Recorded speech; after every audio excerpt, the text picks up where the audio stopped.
میں نے اپنے بارے میں بھی وصیت کی ہوئی ہے بھائی, میری موت کی اطلاع ملے, اللہ کرے کہ اللہ عمر میں برکت دے, دین کی خدمت لے لے, بہرحال مرنا سب نے, تو جیسے ہی ملے فوری طور پہ قبر کفن دفن, سمجھ رہے ہو, جتنے لوگ اویلیبل ہوں اس وقت جنازہ پڑھاؤ, اور کوئی تصویریں ڈالنے کی اجازت نہیں ہے, دفن کرو, دعا کرو, پتلی گری سے نکلو بس. بعد میں جو ہوتا رہے گا, کوئی اچھا کہے گا, کوئی برا کہے گا, وہ بات کی چیزیں. کچھ زندہ باد کے نعرے لگا رہے ہوں گے, ہائے ہائے ہائے, کچھ کہہ رہے ہوں گے,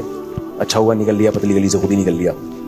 یا کسی نے نکال بھی سکتا ہے, ہمیں تو مشہور لوگوں کو تو نکلتے نہیں ہے, بعض دفعہ دھماکے میں نکال دیا جاتا ہے, اللہ بچا کے رکھے. خیر تو صحیح ہے, کراچی ہے, پاکستان ہے, کوئی بھروسہ نہیں ہے کہ خود نکلے یا گن پوائنٹ پہ نکالے جائیں. تو جو بھی ہو,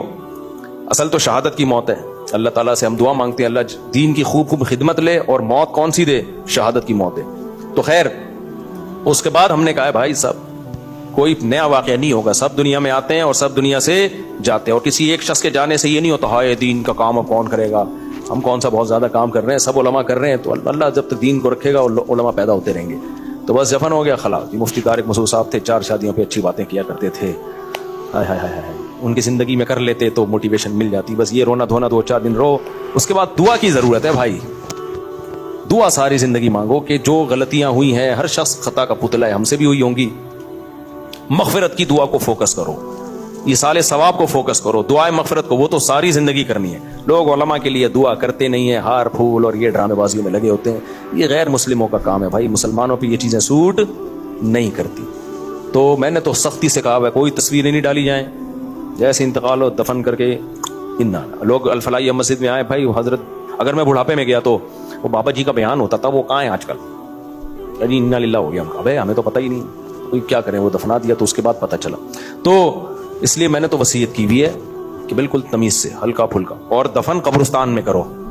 یہ جو آج کل ایک نئی چیز بڑی بھی ہے, کوئی بڑے بزرگ مرتا ہے تو یہ والے احاطے میں دفن ہوں گے, نہیں بھائی, یہ بھی سارے مسلمان ہیں جو قبرستانوں میں ہے نا, الگ سے پروٹوکول نہیں چاہیے.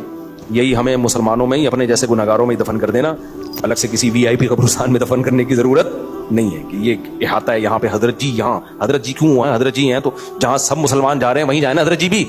ان کو وہاں جاتے ہوئے کیوں شرم کیوں آ رہی ہے نا. حضرت جی ہوتا ہے اس کی ہر چیز ہی عجیب ہوتی ہے, گھر میں دفن ہو رہا ہے, وہ مسجد کے احاطے میں دفن ہو رہا ہے. بھائی صاحب جو قبرستان بنا ہے سب مسلمانوں کے لیے, تم بھی کیا تھے, کوئی زیادہ فنٹر بننے کی کوشش مت کرو, جاؤ اسی قبرستان پہ جاؤ. ہاں بعض علماء نے کیا ہوتا ہے کہ زمینیں خرید کے وقف کی ہوئی ہوتی ہے, جیسے جامعۃ الرشید نے پلاٹ لیا ہوا ہے کہ بھائی جامعۃ الرشید کے جتنے بھی حضرات ہیں, بڑے حضرات یا چھوٹے حضرات, وہ یہاں دفن, وہ تو پھر قبرستان ہی کے حکم میں ہو گئے نا,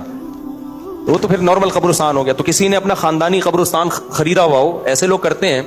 کہ بھائی ہم اپنے خاندانوں کی قبریں یہیں بنائیں گے, تو وہ زمین لے کے قبرستان کے لیے وقف کر دیتے ہیں. وہ ایک الگ چیز ہے, اس کے ہم خلاف نہیں ہے, لیکن الگ سے VIP پروٹوکول کسی میت کو